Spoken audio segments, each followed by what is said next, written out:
जय श्री राम दोस्तों। आखिर हिंदी भाषा को लेकर के तकरार कब तक होती रहेगी इस देश में। देखिए, धरातल पर आने के बाद तो यही एहसास होता है कि भाषा एक बहाना बनता है। दरअसल बात अपना अपना काम निकालना होता है। इससे पहले कहाँ कहाँ क्या क्या हुआ आप सबको मालूम है। लेकिन अभी अभी महाराष्ट्र में फिर एक नया बहाना चालू हो गया। ऐसा इसलिए होता है कि उससे लोग जाने, वो लोगों के नज़र में आए। ऐसा इसलिए कि जिसे अपना हिसाब किताब करने के लिए अपने लोगों से संभव नहीं है, वो अपने आप को कैसे संभाल सकते हैं। गौर से करने वाली बात है कि जिस महाराष्ट्र को सींचने के लिए वो अकेले काफ़ी नहीं थे, वरना किन पहाड़ियों में किस हालात से जीते रहते हैं इसके लिए कुछ कहने की ज़रूरत नहीं है। क्या भाषावाद है भाई। आप अंग्रेज़ को भगा दिए, अंग्रेजियत सीने से लगाए बैठे हैं। अंग्रेज़ी भाषा पढ़ने के लिए पूरा परिवार रात दिन एक किए बैठे हैं। आज भी फादर और मदर कहने वाले कि स्कूलों में इतनी भीड़ इस बात का परिचायक है कि आप मानसिक गुलामी की उन जंजीरों से नहीं निकले हैं। लेकिन विडंबना देखिए, जिस देश की राष्ट्रभाषा के लिए उन सभी जगहों से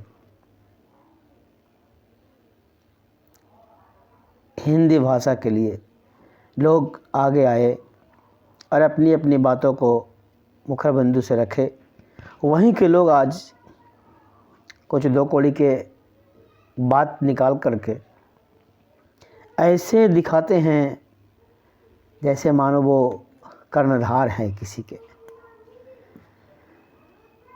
सच्चाई ये नहीं है। सच्चाई ये है कि जिससे उनकी रोजी रोटी चलती थी, जिनसे उनकी सरकार में दो बातें होती थी, आज हालात ऐसा है कि आधी से अधिक सीट पर वो इलेक्शन लड़ते हैं और 0 सीट लेकर आते हैं,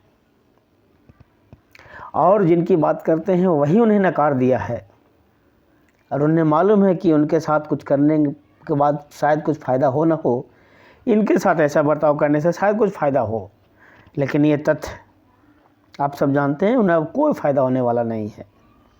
एक तो इतने बेकार बाप के बनाए हुए विरासत पर आ गए, झुंझुना पकड़ के मिल गए, बंदर जैसा शक्ल लेकर के।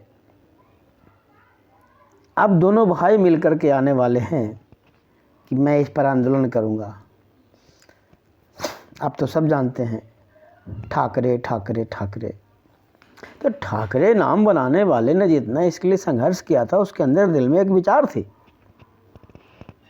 और ये जो आने वाले हैं, जो आ रहे हैं तथाकथित,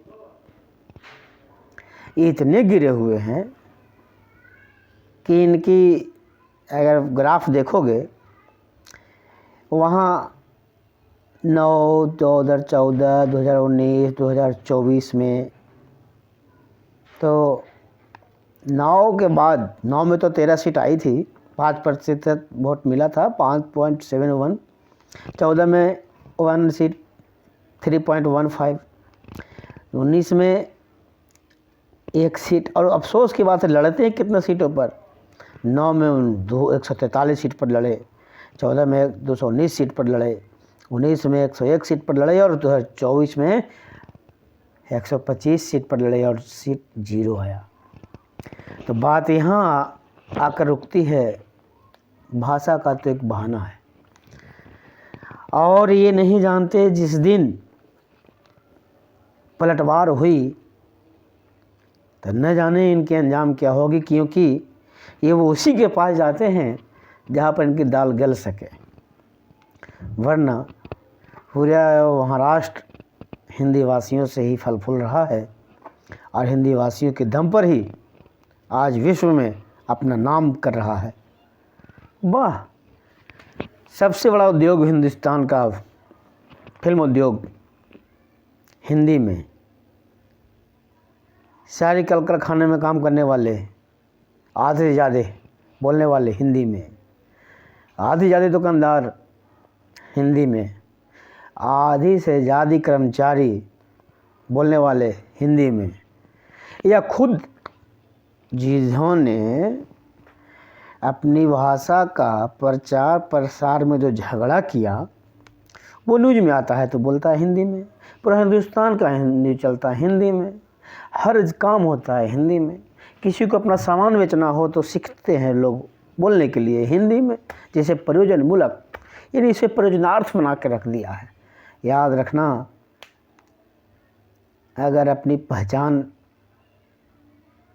इसी तरह से बनाए की कोशिश की तो एक दिन तुम खुद मिट जाओगे। पहचान तो बहुत दूर की बात है। क्या इसी दिन के लिए सबको मिला करके एक किया गया था? अरे अपनी भाषा किसी अच्छी नहीं लगती, लेकिन अगर राष्ट्र की बात करते हो तो राष्ट्र की उन्नति के लिए राष्ट्र की एक भाषा होनी चाहिए। जिस तरह से राष्ट्र का एक ध्वज है, राष्ट्र का एक पहचान है, उस तरह से राष्ट्र का एक भाषा होनी चाहिए। पूरी दुनिया में जाए तो डंके की चोट पर अपनी भाषा में चर्चा कर सके। और कितनी विडंबना है यहाँ के एक दो लोगों की बात क्या करें, पूरे हिंदुस्तान में जहाँ हिंदी भाषी लोग हैं वहाँ भी अंग्रेजी को लेकर इस तरह परेशान हैं कि हमें तो हंसी आती है कभी कभी कि जब अंग्रेज़ों की सारी बातें मानने के लिए इसी तरह आमदा हो तो अंग्रेज़ों को हटाने की ज़रूरत क्या थी? वही रहते, वही काम काज कर ही रहे थे। आज भी व्यवस्था जब उसी की है तो क्या होगा? खैर, इसका अंजाम आगे आने वाला दिनों में क्या होगा देखिएगा। लेकिन खैर, इस पर केंद्र सरकार को ये संज्ञान लेनी चाहिए और इस देश का एक राष्ट्रभाषा होनी चाहिए। और क्या होगी ये सबको मिलाकर तय करना होगा, लेकिन होने के कगार पर सबसे आगे हिंदी है और आज हज़ारों वर्ष पहले से भी हिंदी ही रही है।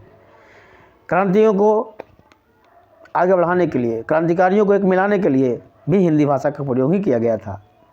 और आज फिर से एक समय आ चुका है कि उस समय क्रांति थी फिरंगियों को भगाने की, और आज क्रांति है पूरे देश को एकजुट करने की। अगर भाषा से एकजुट नहीं होंगे तो फिर कैसे होगा?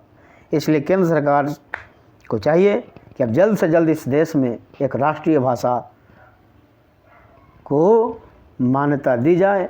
और मुझे लगता है क्या, बल्कि पूरे हिंदुस्तान वाले लोग को लगता है और जानकारियाँ भी है कि हिंदी है जिसकी बोलने वाले लोग सबसे अधिक हैं।